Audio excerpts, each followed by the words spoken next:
Une enquête publique aura lieu sur la mort d'Alain Magloire, qui a été abattu sous les balles des policiers lundi à Montréal. La coroner Catherine Rudel-Tessier va examiner les interventions d'urgence auprès des personnes atteintes de problèmes de santé mentale. François Cormier.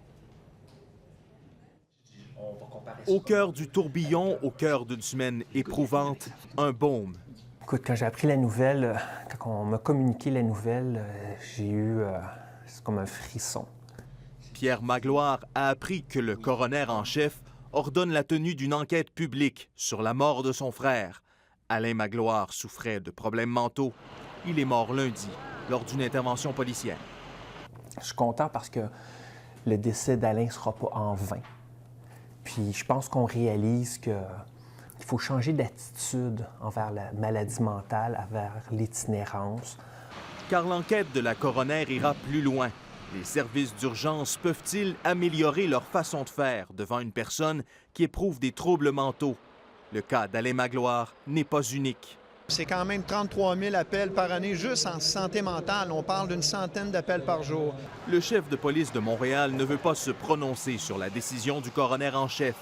Il rappelle que des centaines de policiers sont formés pour intervenir dans de telles circonstances.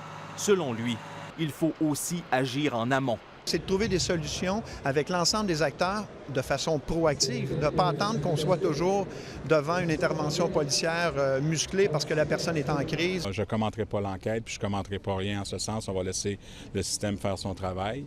Si le maire de Nicodère ne s'avance pas, le ministre de la Sécurité publique reste tout aussi prudent. Je pense que cette enquête pourra effectivement contribuer à cette réflexion de la part des autorités publiques. Pierre Magloire espère des résultats concrets, pas juste des écrits.